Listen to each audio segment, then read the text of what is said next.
supply, efisiensi operasional, serta kemampuan untuk menjaga daya saing harga di pasar global. Perseroan juga didukung oleh 3 konsesi hutan dengan total luas lebih dari 181.000 hektar yang menjadi landasan strategis untuk pengembangan bisnis berbasis Nature-Based Solutions atau NBS. Selanjutnya untuk struktur, saat ini Integra memiliki public float sebesar 25% dan di dalamnya terdapat 3,55% yang dimiliki oleh afiliasi yaitu PT Sinergi Mentari Alam dengan majority shareholders ada di PT Integra Indo Lestari. Lalu selanjutnya saya akan memaparkan jejak langkah perseroan yang dimulai di tahun 1989. Di saat itu kita mulai memproduksi compact rak CD berbasis kayu yang kita ekspor ke pasar Amerika Serikat. Seiring dengan perkembangan bisnis, perseroan secara konsisten melakukan ekspansi kapasitas manufaktur, pengembangan produk, serta memperluas jangkauan pasar internasional. Langkah-langkah tersebut membentuk fondasi perseroan menjadi salah satu produsen dan eksportir produk kayu berskala besar seperti saat ini. Dan di tahun 2025, Wood juga mulai membangun inisiasi-inisiasi diversifikasi. Kami melakukan diversifikasi dalam hal produk dengan memperkenalkan produk baru yaitu engineered flooring dan juga outdoor furniture. Kami melakukan diversifikasi pasar ke Eropa dan juga Asia, serta melakukan diversifikasi customer untuk mengurangi ketergantungan terhadap beberapa retailer besar di Amerika Serikat. Selain itu, di tahun 2025, Wood juga telah menyelesaikan pelunasan obligasi yang mencerminkan disiplin dalam pengelolaan struktur permodalan. Selanjutnya, untuk produk utama perseroan, Wood memiliki 2 segmen utama, yaitu furniture dan building component. Sebelum pandemi, komposisi penjualan perseroan ini relatif seimbang antara furniture dan juga building component, masing-masing sekitar 5%. Namun demikian, perseroan melihat adanya peluang pertumbuhan yang lebih kuat pada segmen building component, dan secara bertahap melakukan penyesuaian strategi untuk mengoptimalkan peluang tersebut. Di furniture kita mempunyai 2 produk, ada knockdown furniture yang harus dirakit dan di-ship dalam box, serta fully assembled furniture yang lebih menargetkan pasar middle upper segment. Serta produk-produk building segment seperti millwork products, moldings, ini kusen untuk pintu, untuk jendela. Kami juga menjual plywood, flooring, truck flooring, dan juga pintu. Seiring dengan eksekusi strategi tersebut, kontribusi building komponen meningkat cukup signifikan. Pada tahun 2025, telah mencapai hampir 85% dari total penjualan perseroan. Dan di tahun 2025 sendiri, ini merupakan tahun yang cukup menantang dari segi makroekonomi global dan juga dari segi kondisi di pasar Amerika Serikat yang dipengaruhi oleh ketidakpastian US tarif. Namun demikian, perseroan tetap mampu menunjukkan kinerja resilient, khususnya pada segmen building components yang berhasil mencatatkan pertumbuhan sebesar 13,8% di tahun 2025. Untuk segmen furniture, memang mengalami tekanan yang lebih besar karena terdampak oleh reciprocal tarif Amerika Serikat terhadap Indonesia yang sebesar 19%. Terutama segmen yang lebih tertekan ada di knockdown furniture yang menyasar segmen middle low. Kami pun telah melakukan strategi dengan lebih memfokuskan produk dan brand untuk segmen menengah ke atas di US. Secara keseluruhan, total pendapatan perseroan mengalami penurunan sebesar 5,8% secara tahunan, namun tetap menunjukkan ketahanan di tengah kondisi pasar yang penuh dinamika ini. Lalu untuk kuartal pertama 2026, building komponen tetap menjadi kontributor utama dengan porsi sekitar 88% dari total penjualan perseroan. Secara industri, nilai impor building components di Amerika Serikat mengalami penurunan signifikan, sekitar 32% di kuartal pertama ini jika dibandingkan dengan tahun lalu. Namun demikian, perseroan menunjukkan kinerja yang relatif lebih resilient dengan penurunan yang jauh lebih kecil di angka 7,8%. Di sisi lain, segmen manufacturing domestik menunjukkan pertumbuhan yang cukup kuat, baik dari furniture maupun building components yang mencerminkan mulai membaiknya permintaan di pasar domestik dari basis yang masih relatif kecil di tahun sebelumnya. Secara keseluruhan, total pendapatan perseroan pada kuartal pertama 2026 mengalami penurunan sebesar 6,6% secara year on year. Lalu untuk segmen secara region, Amerika Serikat tetap menjadi pasar utama perseroan, baik untuk furniture maupun building components, dengan kontribusi yang masih dominan. Namun demikian, perseroan telah memulai strategi diversifikasi pasar sejak di akhir tahun 2024, antara lain dengan melakukan ekspansi ke pasar Eropa, khususnya untuk produk flooring yang kita sudah mulai per-shipment di Juni 2025. Upaya tersebut mulai menunjukkan hasil yang nyata. Kontribusi pasar Amerika Serikat menurun dari sekitar 90% di tahun 2024 menjadi 82% pada tahun 2025, lalu menjadi 73,7% di kuartal pertama 2026. Di sisi lain, kontribusi Eropa meningkat signifikan dari 1,1% pada tahun 2024 menjadi 9,2% di 2025 dan kembali meningkat menjadi 15,6% pada kuartal pertama 2026. Secara nilai, ekspor ke Eropa tumbuh sangat kuat, yaitu sebesar 654% year on year di 2025, lalu lebih kuat lagi sekitar 2.100% year on year pada first Q 26. Selain itu juga di first Q26, perseroan juga mencatatkan pertumbuhan penjualan domestik yang naik signifikan sebesar 600% secara year on year. Dengan demikian, perseroan mulai menunjukkan hasil dari strategi diversifikasi yang sudah kami lakukan sebelumnya, yang secara bertahap mengurangi ketergantungan terhadap satu pasar, yaitu pasar Amerika Serikat. Selanjutnya, dari sisi profitabilitas, perseroan membukukan laba kotor sebesar 534,7 miliar dan laba usaha sebesar 288,6 miliar dengan margin operational di 11%. Jika dilihat ada tekanan gross margin dari sebelumnya 24,7% di 2024 turun menjadi 20,3% di 2025. Ini dikarenakan untuk komposisi penjualan dari produk mix, semakin banyak penjualan di sisi building komponen, maka akan ada tekanan margin karena building komponen adalah produk yang memiliki gross margin relatif lebih rendah dibandingkan furniture. Namun ini adalah produk dengan perputaran yang lebih cepat dibandingkan furniture, sehingga akan memberikan perbaikan terhadap inventory dan order base.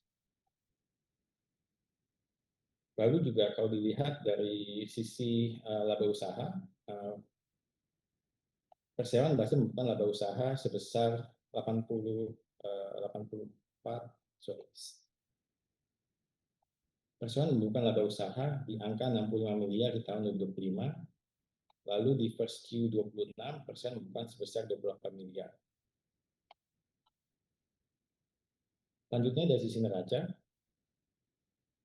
kualitas neraca perseroan terus mengalami penguatan. Total aset telah melampaui 8 triliun dan ekuitas pun meningkat menjadi 4,5 triliun.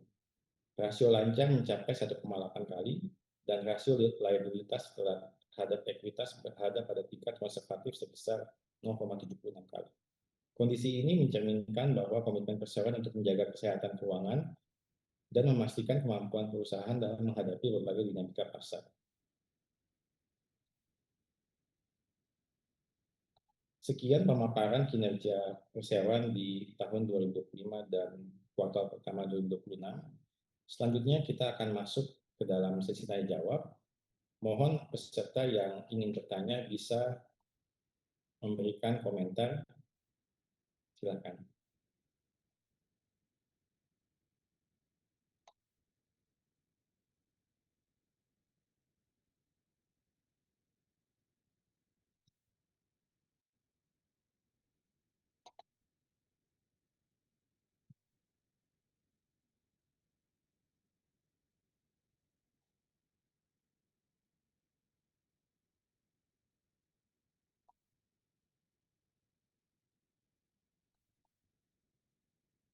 Pertanyaan pertama dari Daniel.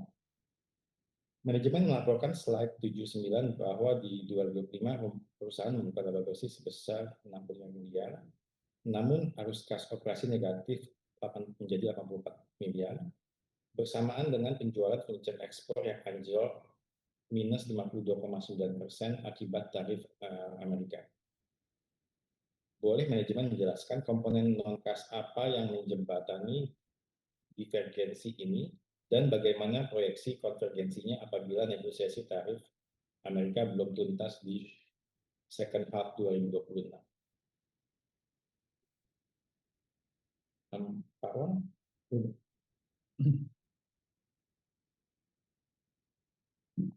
Terima kasih untuk pertanyaannya.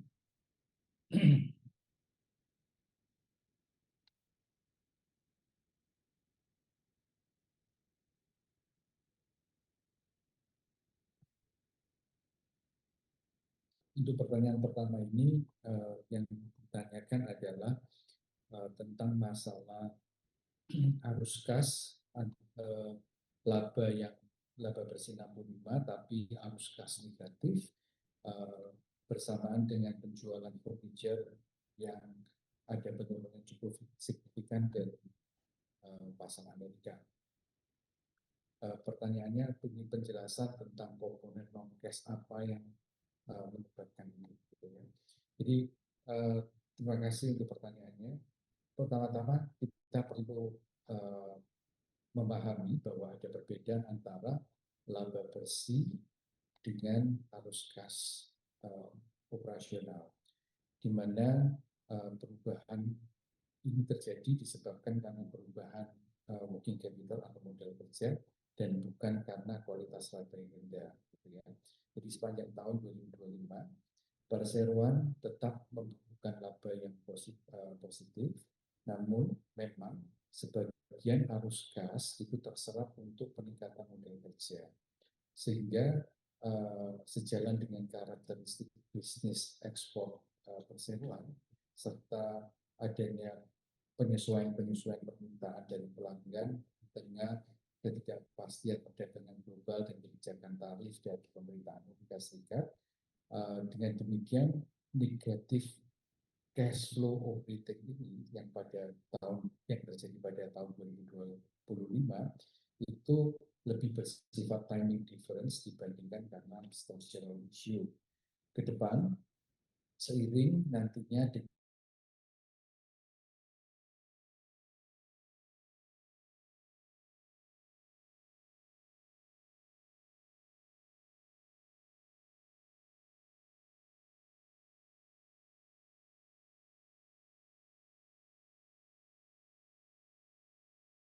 saat ini periode tahun 2026, perseroan tetap berada pada posisi yang menurut hemat kami masih cukup sehat dengan struktur pemodalan yang masih cukup kuat, rasio leverage yang masih tetap terjaga, dan likuiditas yang masih cukup memadai untuk mendukung operasional dan pertumbuhan perseroan.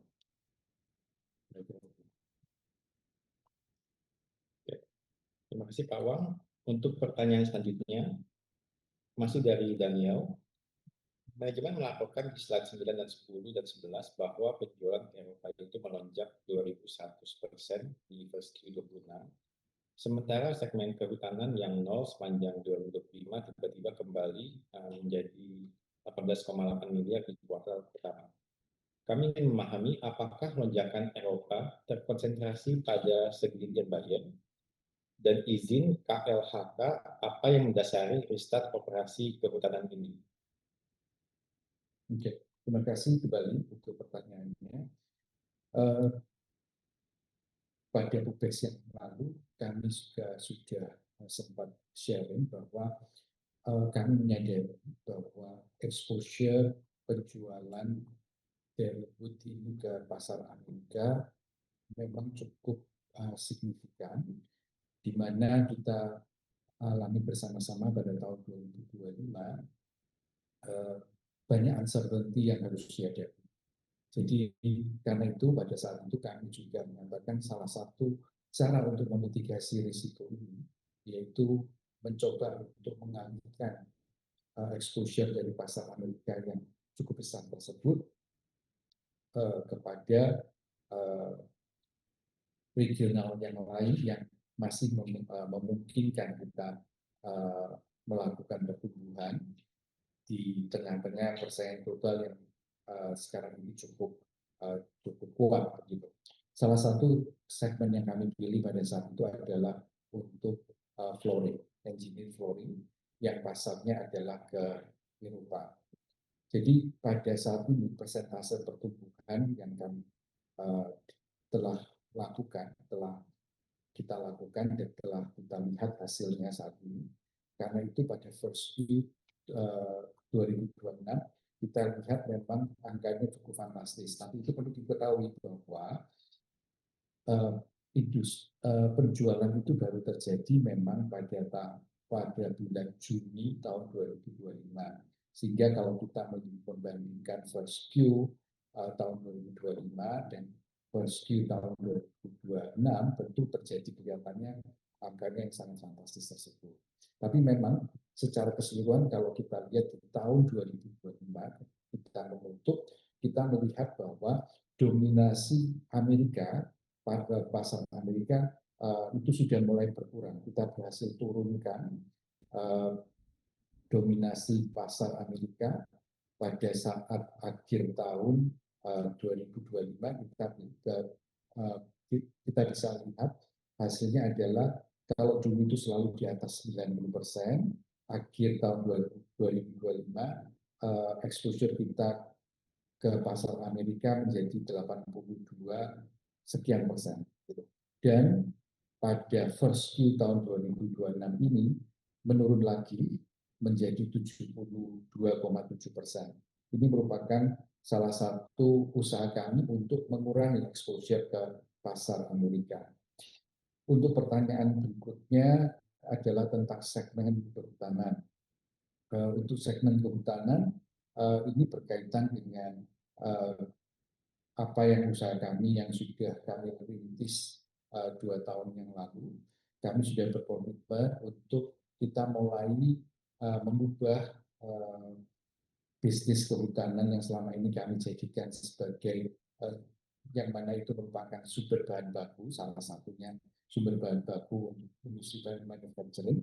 Kita mulai 2 tahun yang lalu sudah berkomitmen untuk mengubah ini menjadi konservasi dan restorasi. 2 tahun kita boleh dikatakan belum, karena peralihan bisnis ini, transformasi bisnis ini, kita lihat kondisinya kita belum berhasil membuahkan revenue gitu ya, atau penghasilan. Tetapi di tahun 2026 ini kita sudah pecah telur gitu ya. Jadi kita dari bisnis konservasi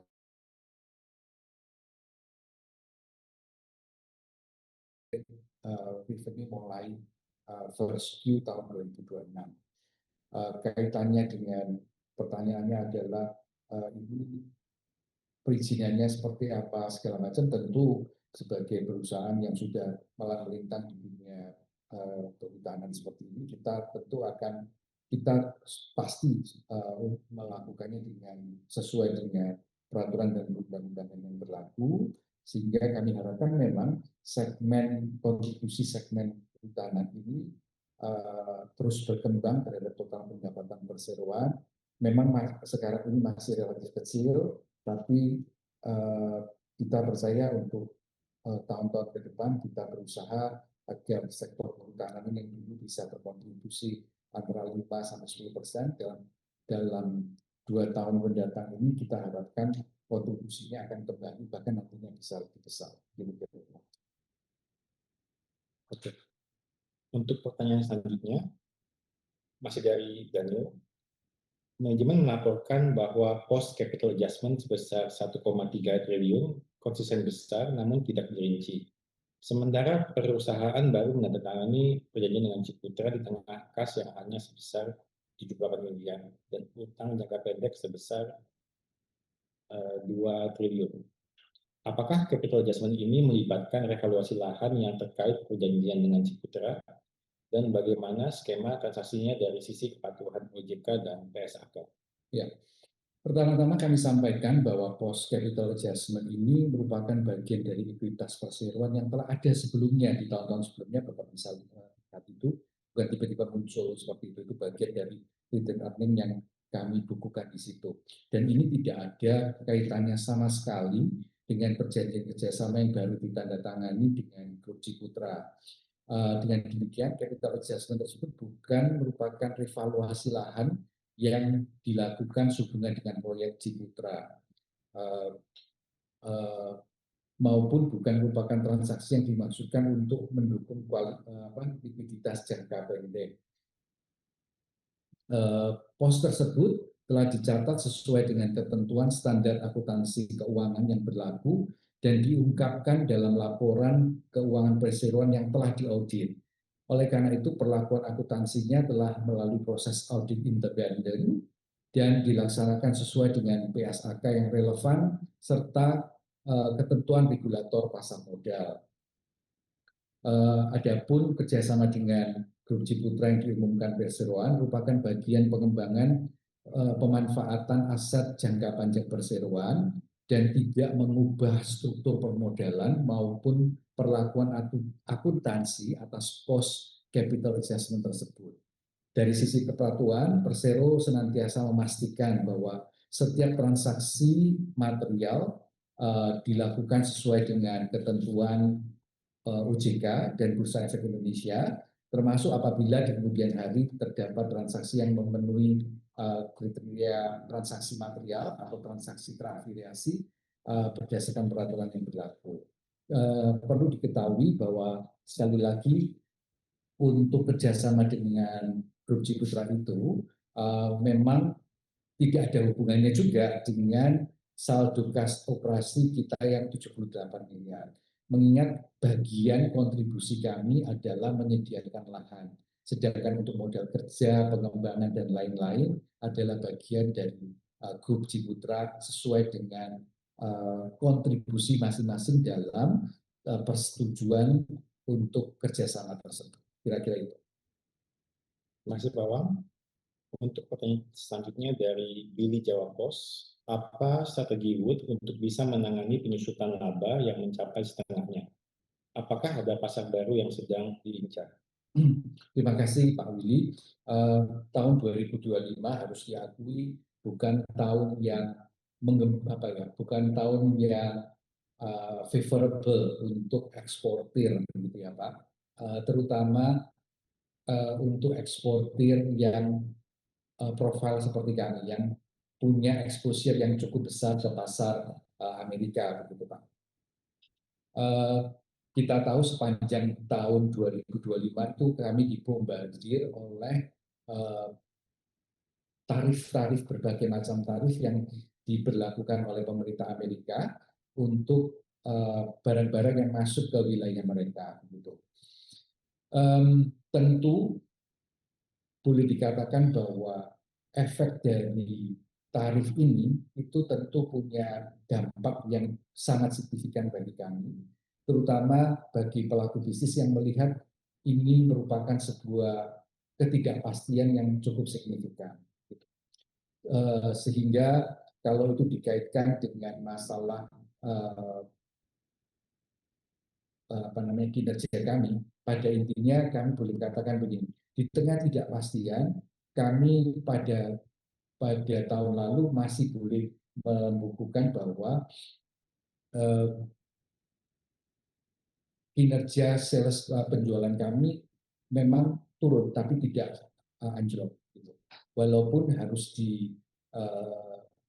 diakui memang ada segmen yang selama ini menjadi andalan kami dalam pemargin, yaitu furniture, itu mengalami penurunan yang cukup signifikan. Jadi tahun lalu itu kontribusi dari building komponen itu sangat mendominasi, padahal segmen building komponen ini biasanya memang harus diakui mereka itu marginnya relatif lebih rendah dibanding dengan furniture. Untuk furniture kami mengalami penurunan yang cukup signifikan karena memang pasar, kalau kita lihat pasar kalau kita melihat data impor dari Amerika juga mengalami penurunan yang juga lumayan signifikan pula. Jadi kembali ke pertanyaan Bapak, kami rasa bahwa kami berusaha memitigasi exposure ini dengan cara apa? Dengan cara tadi yang sudah pernah kami jelaskan pada pertanyaan pertama, kita masuk ke segmen-segmen negara yang berbeda, gitu ya. Kemudian untuk pasar Amerika sendiri pun kami mencari segmen-segmen pasar yang lebih menguntungkan, gitu, supaya kami bisa mempertahankan margin dengan lebih baik. Dan kami mencari produk-produk baru untuk yang mungkin bisa menjadi andalan kami ke depannya. Salah satu produk-produk baru yang ada di manufacturing kami sudah coba untuk lakukan penetrasi untuk beberapa segmen, dan hopefully semoga di tahun ini mulai bisa berjalan. Selain itu sektor kehutanan, kalau 2 tahun paceklik, tahun ini kita juga bisa mulai mengalami sudah pecah telur, itu yang diharapkan nanti kontribusinya juga bisa bertumbuh lagi, sehingga kita harapkan kualitas earning kami untuk tahun-tahun berikutnya menjadi lebih baik. Selanjutnya untuk pertanyaan dari Sinsin, boleh diupdate progres sertifikasi Vera? Apakah ada estimasi di kuartal berapa mulai ada pendapatan dari carbon credit? Ya, karena kita tahu dari sektor kehutanan memang kita sedang melakukan sertifikasi untuk salah satu proyek karbon kami yang ada di Kalimantan Barat. Proyeknya di bawah PT Kandilia Alam. Saat ini kami sedang menyelesaikan yang namanya PDD. PDD itu project design development-nya. Diharapkan nantinya sertifikasi ini akan diverifikasi oleh pihak ketiga. Kami sudah membentuk TUFNOR untuk menjadi lembaga VVB-nya, untuk lembaga yang melakukan verifikasinya. Dan kami harapkan memang kalau semuanya lancar, mungkin Q4 ya, kita bisa mulai menyelesaikan verifikasinya dan validasinya. Kalau untuk prosesnya, apakah kita bisa mendapatkan proses pada tahun ini, hopefully akhir tahun. Ya. Tetapi kalau paling lama, kalau penutup aset ya Q1 tahun depan akan diharapkan sudah. Karena pada intinya kami juga sudah menunjuk apa namanya agen-agen penjualan marketing kita yang secara agresif untuk juga bisa memberikan alternatif pelanggan yang lebih baik lagi karena mereka yang berpengalaman. Kami sudah melakukan penunjukan itu juga. Selanjutnya pertanyaan masih seputar forestry kehutanan dari Hatso. Mohon dapat dielaborasi produk apa yang dijual dari bisnis konservasi tadi. Kami melakukan bisnis konservasi dan restorasi. Memang ada 2 bisnis model yang kita punya. Yang pertama itu carbon project yang kami lakukan di di Kandilia Alam. Bisnis ini melakukan sertifikasi terhadap carbon project yang kita miliki sesuai dengan metodologi tertentu secara internasional, dan nanti hasilnya bisa kami jual ke voluntary market internasional. Bisnis yang lain adalah bisnis konservasi dan restorasi. Jadi ada bisnis konservasi dan restorasi yang menghasilkan sebuah oleh pihak-pihak tertentu karena usaha melestarikan hutan sebagai hutan, begitu, itu mereka menghargainya dengan memberikan sebuah reward dalam tanda kutip ya untuk usaha-usaha atau inisiatif yang positif menjaga kelestarian hutan. Ini mungkin satu bisnis model yang mungkin di luar negeri sangat umum, dan di Indonesia mungkin akan semakin umum nanti dilakukan. Selain yang namanya bisnis karbon, gitu. Istilahnya kalau apa ya, ini mirip-mirip seperti result based payment begitulah ya. Kita melakukan sesuatu yang dihargai dengan pembayaran-pembayaran tertentu seperti itu. Oke, pertanyaan selanjutnya dari Fabio, masih seputar kehutanan. Wood memiliki entitas Carbon Resource Alliance di Denmark. Bisa dijelaskan tujuan manajemen memiliki entitas tersebut, apa strategi manajemen ke depannya terkait industri karbon? Ya, kita tahu sekarang ini climate change begitu kita rasakan, suka nggak suka begitu ya. Kemudian Wood sendiri punya bisnis NPS, gitu ya. Dan tentu kami secara keseluruhan melihat bahwa in the future bisnis NPS maupun green business itu menjadi sebuah segmen yang tentu kita kepingin kembangkan, begitu. Otomatis salah satunya kita membentuk satu anak usaha memang yang kami declare namanya Carbon Resources Alliance (CRA) di Denmark, di mana pasar utama atau konsumen-konsumen ataupun pengguna-pengguna utama green product seperti ini tentu itu lebih banyak di masyarakat di Uni Eropa, di bagian belahan Eropa.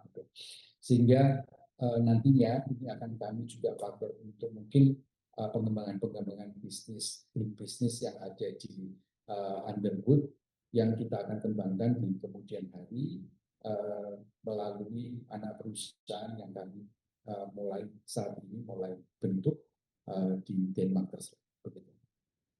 Masih Pak Wang. Selanjutnya pertanyaan mengenai proyeksi perseroan dari Bio Kabar Bisnis. Bagaimana target pertumbuhan kinerja perseroan dan faktor apa yang mendasarinya? Ini pertanyaan yang umum seringkali kami dapatkan. To be honest, Pak Dio, saat ini kami dengan kondisi ketidakpastian geopolitik dan ketidakpastian perekonomian global saat ini, itu kami tidak terlalu berani, terlalu agresif, gitu ya. Kami memasang range kira-kira 5-10% untuk tahun ini untuk pertumbuhannya. Kenapa kami masih cukup pede untuk menyatakan tahun ini kami bisa tumbuh, walaupun pertumbuhannya mungkin single digit, kami masih punya beberapa kantong-kantong pertumbuhan yang kami harapkan dari produk baru, pengembangan produk baru di manufacturing, maupun dari sektor bisnis kehutanan yang tahun ini hopefully mulai bisa berkontribusi secara keseluruhan dalam portfolio yang ada di Wood. Dan izin menambahkan, salah satu basisnya juga adalah kita kan sudah mulai shipment untuk produk flooring ke Eropa di bulan Juni 2025 tahun lalu. Sehingga untuk kontribusi tahun ini full year diharapkan cukup signifikan untuk mendongkrak pertumbuhan perseroan. Selanjutnya, apakah masih ada pertanyaan dari peserta?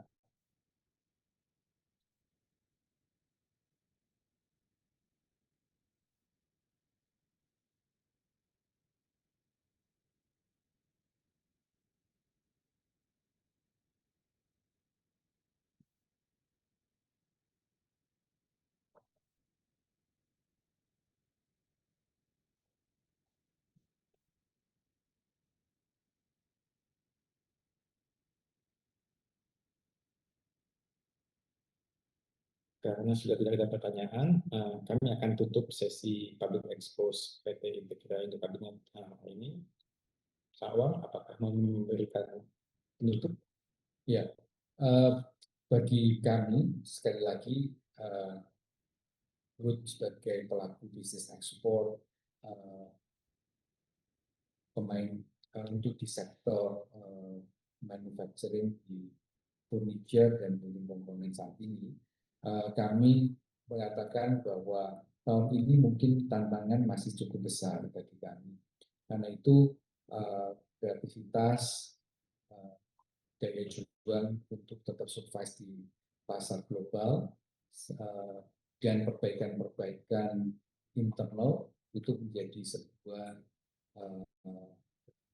senjata kami lah untuk terus bisa survive. Tentu kami terus juga berharap bahwa inovasi-inovasi pengembangan produk baru dan penetrasi pasar baru serta apa yang sudah kami tanamkan, investasi yang sudah ditanamkan beberapa tahun ini di sektor kehutanan, tahun ini akan juga segera bisa kita mulai nikmati bersama.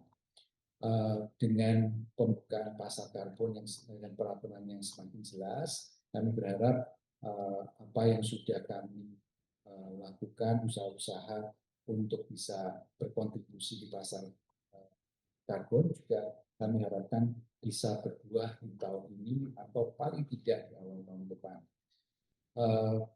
Kami berharap secara keseluruhan juga kondisi perekonomian dunia juga akan semakin baik sehingga mengurangi ketidakpastian yang ada yang terjadi pada saat ini.